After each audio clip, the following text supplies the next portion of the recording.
What's up, folks, and welcome to Indie Showcase. Yes, I know it's another shmup. You're all going to have alcohol poisoning pretty soon, but what can I say? They keep coming out lately. I'm loving this, to be honest with you, and you guys seem to like these too, so hopefully that works out well for everybody.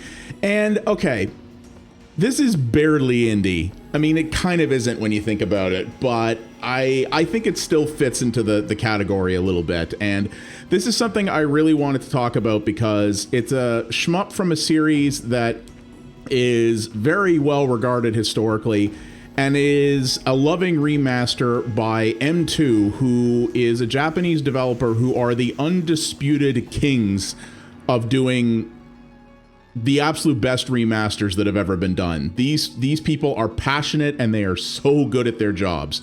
So yes, this is G-Darius HD. So Darius, or Darius, I'm not sure how you pronounce it, I think it kind of goes back and forth, is a series of games from Taito. They've been around for quite a while, they've had a lot of different iterations, and G-Darius is an arcade game from 1997 that was the first one to feature 3D graphics, on par with about the PlayStation 1, something like that. You can actually play both the original version in this and also an M2 developed HD version that basically just has much more sharper textures to it. Other than that, the games are basically the same. I'll be showing this one today, but you can easily go back and forth between the two. Now, before we get into the game itself, I have to talk about just the sheer amount of crazy stuff that M2 does with their remasters. If you're not interested in those technical features in that, check the description down below. There is a chapter skip that you can click that will take you past that and right into the gameplay. But this is something I really wanted to show everybody. So I am playing this on, well, the PS5 technically, but this is a PS4 game, and it's also on the Switch. Not on Xbox and not on PC. Why is it not on PC in particular with its very passionate and constantly growing shmup scene? Couldn't tell ya. Taito has put other Darius games on the PC before, including Darius Burst Chronicles Saviors, which was that really crazy, very well done, but also insanely overpriced edition of this as well. But they didn't do it with this. Yeah, I don't get it. I really don't. So here's what I want to show you all, because my God, are M2 the best at what they do. So let's go over the features here as quick as we can. There are save and load states. You get up to 4 of them. So you want to practice, you want to try to work on a particularly difficult boss, easy peasy, save and load, away you go. The options in this are frankly mental, so you can change the difficulty to any of the arcade variants.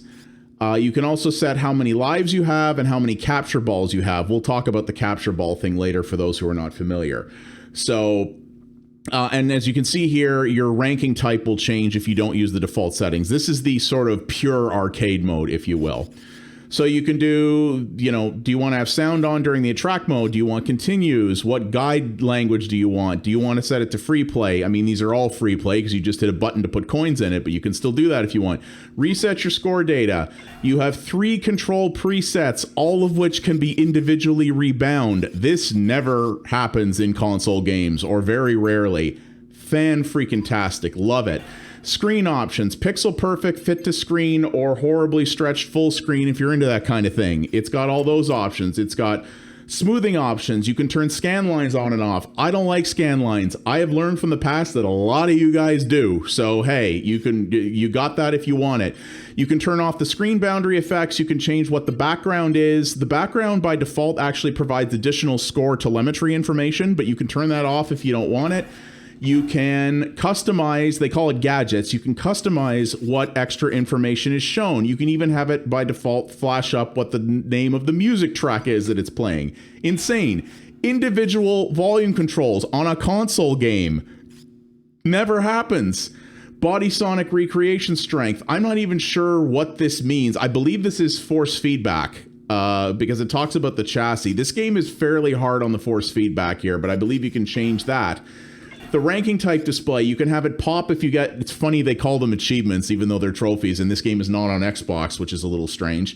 Yeah, contextual rapid fire suppression turns off rapid fire setting of the shot button at the continue countdown and name entry. Like, whether or not you want to register to leaderboards, like, this is insane. You never get this kind of thing. This is why M2 is so lauded for what they do. So there's all the achievements listings in this. This game has a lot of trophies in it. You've got a capture gallery. We'll explain what capturing is later. There are achievements tied or trophies tied to your collection rate, which you can see in here as well. And there are online leaderboards. The online leaderboards you can change between the all mix and arcade games. You can pick each individual zone in the game, or you can do an overall. Now, unfortunately, there is a problem right now with at least the North American release of this. As you're going to see, a bunch of the top people on the leaderboards have no points. I don't quite know what the deal is with that, but they have no points. The game does have replays, which is what I love, except when you try them, you get this. I have the latest version of the software. I checked. So either these are Japanese players and there's a discrepancy between the currently released version in Japan and the currently released version in North America, or there's a bug there. As far as I can tell right now, replays just straight up don't work at all. That is a real bummer. I really hope they get around to fixing that soon, because watching replays of some of these god tier scores, yes please. I absolutely want to see that. And you've got a full manual here that explains the entirety. Darius is a complicated game, as shmups go. There's a lot of mechanics at play here that we're going to talk about. But you get a very nice looking manual here that explains everything in great detail. You can zoom in if you want. You can go through this whole thing. This is just absolutely wonderful. You pretty much, with the exception of the broken leaderboards and replays, you basically can't do a better remaster than this of an old arcade game. M2 deserves more work than they get, because I know they're a very tiny studio, but nobody does it better than them. Nobody. And I really love this stuff, so I love seeing this kind of love and attention paid to anything. So really good on them for that. Just hope we can fix that replay bug, because I really want to see that. So okay, so let's talk about the gameplay then. So like I said, we're going to play the HD version. The Darius series is actually somewhat complicated mechanically as shmups go. This does not play like your standard shmup at all, and this is why it's very popular. But there's a lot of moving parts, if you will, to remember. But this is what I really like about it. So there's actually, this is an arcade game, but it actually has a full, like, there is a story and a prologue and everything to it. It's actually pretty impressive what they got here. We're not going to go through this whole thing, but you've got all this. So you can set it to free play, or you can credit in, and then you start things over. This does have 2-player local only.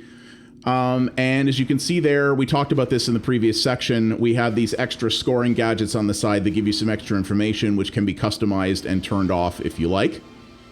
I really like what they did with the HD version. They didn't change the look and feel of the game to a significant degree. All they did is make it look a lot sharper. And I think they did a really nice job with that.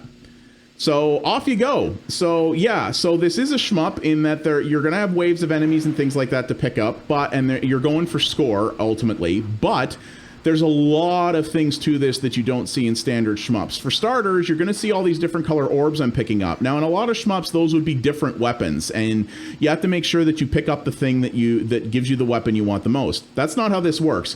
As you can see at the top there, we actually have 3 different kinds of weapons, and they're all in use simultaneously. So if you want to, you level up all of those different weapon components individually. So you're not actually picking up different weapons as you go. You're actually leveling up the entirety of your ship's capacity as you go. A little bit of a different concept. You also have the ability to go between different levels at both the end of a level and within a level itself. So you may have seen that pop up there. So at the end of each level, you can pick which different zone that you want to go to, and you can choose to play the game a number of different ways and tackle different levels, all of which have different bosses. But there are also branching paths within levels themselves that will take you to different types of encounters and different types of enemies. So there's actually, especially for an arcade game, this has a crazy amount of replay value, like a real lot of it. And it's really neat. You also have, and this is a key part of the Darius series, is what's called the capture ability. So you can capture just about any enemy in the game, save end level bosses. You see at the bottom there, I have what are called capture balls. So, and you can pick those up at different points in the levels as well. They're the purple power-ups. And what you do is you can capture any enemy in the game and basically turn them into a slave ship, and they will work off of your ship and give you access to their specific abilities. This is really impressive because they actually coded in the ability of every enemy to be captured, and all of them lend unique abilities to your ship. It's kind of insane when you think about it, especially for an arcade game. So you can pick up, this is actually a mid-level like mini boss that I picked up here. There's actually trophies for that. There are trophies for eventually capturing different numbers of enemies in the game and eventually capturing literally everything in the game.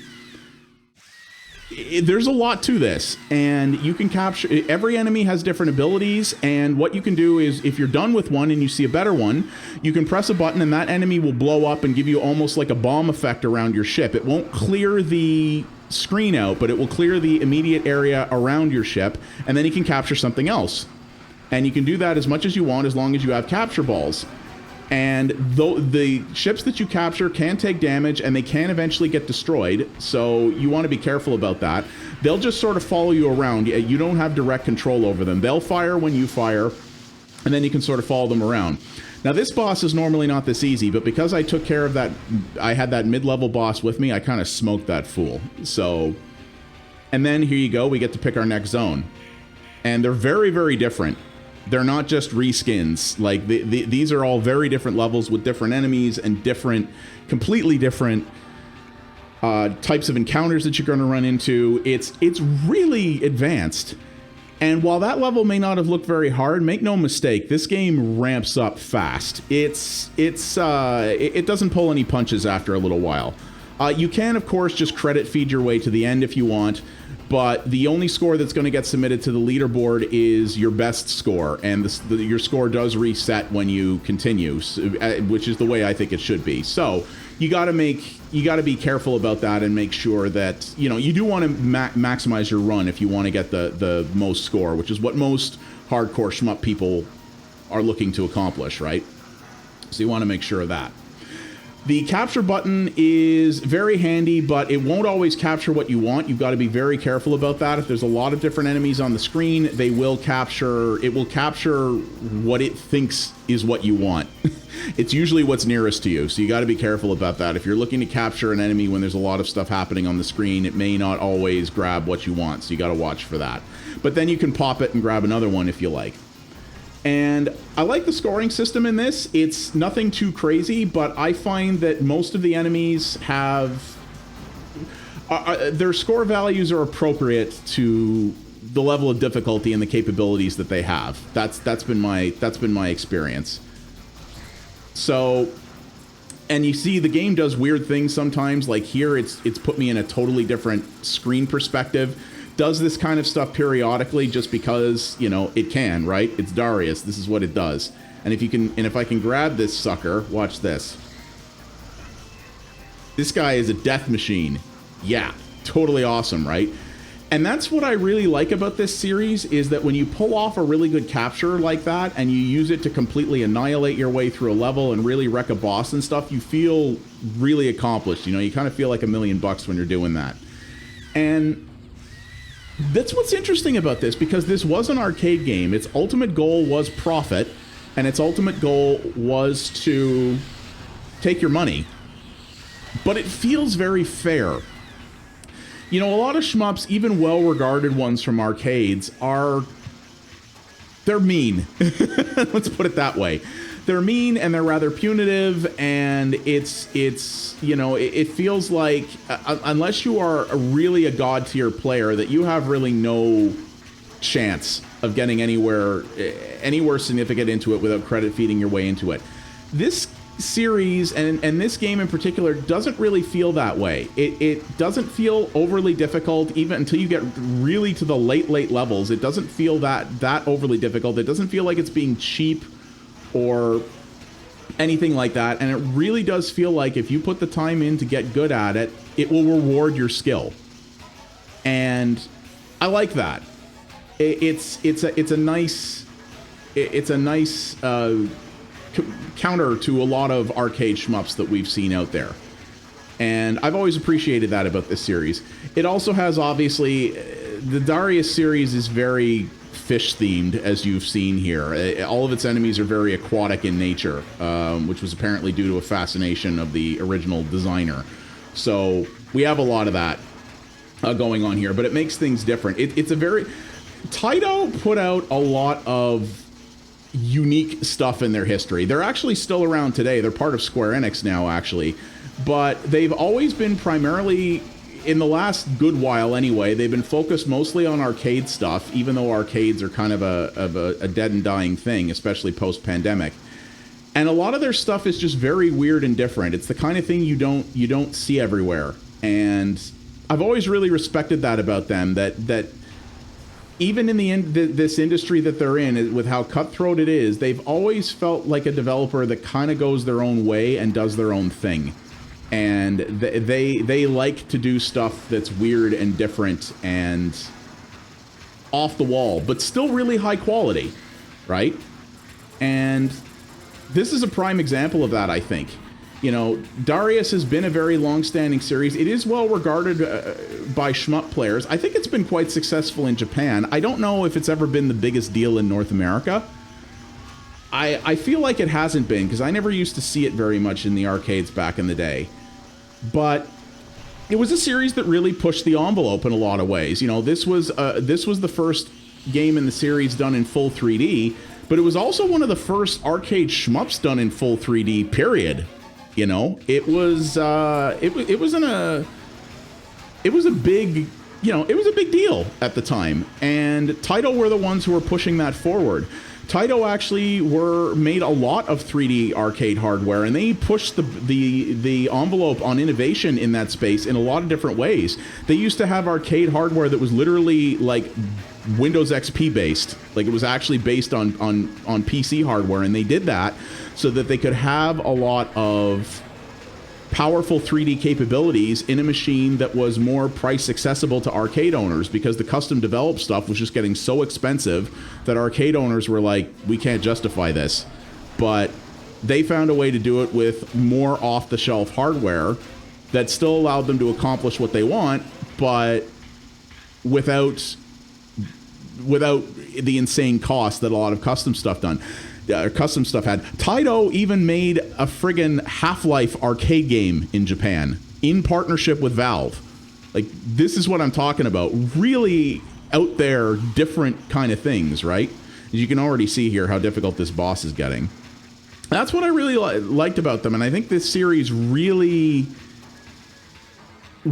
shows and showcases what makes them cool. And I really love the fact that they worked with M2 to put this out, because a game like G-Darius is something that really, I think, needs love and care in order to show it off in its proper glory and to show what made it cool.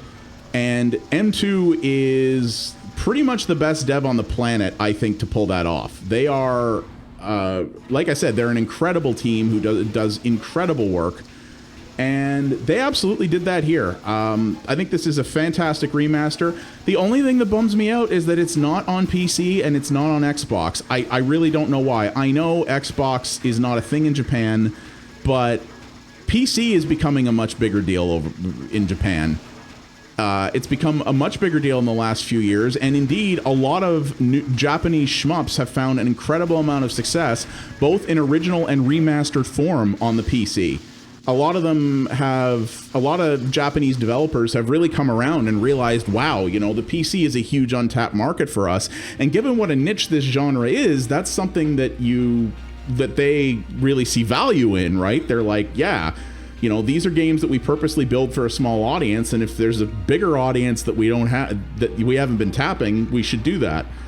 They didn't with this, and it's really frustrating.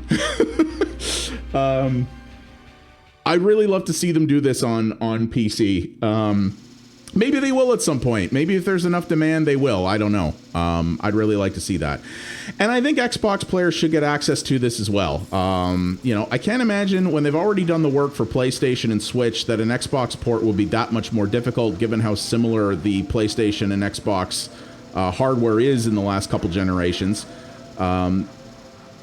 yeah, I just like to see it in more places, because when this isn't just a slapdash crappy conversion, and when clearly so much love and attention to detail has gone into this, I just want to see it in as many places as I can.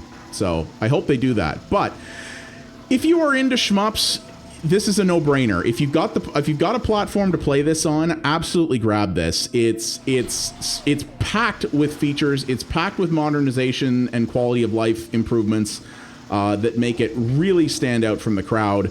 You know, this could have had a lot less in it than it has, and I still would have said it was well worth picking up. But with with all the stuff that's in here, it's an absolute no-brainer, unless you really either don't like shmups or don't like the series, in which case you probably haven't gotten this far.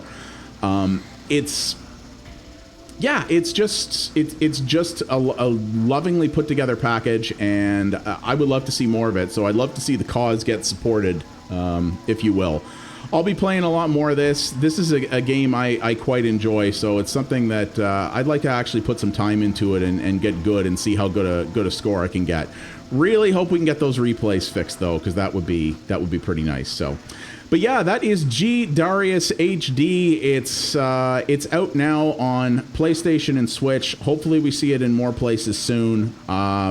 It's fantastic. This is a good game. Even for entry-level shmup players, I think this is a good one to pick up, because it not only gives you the ability to turn down the difficulty to get used to it, but even though it has a crazy amount of systems that you won't find in other games, it's not hard to learn how it works. It's really not that hard to pick up.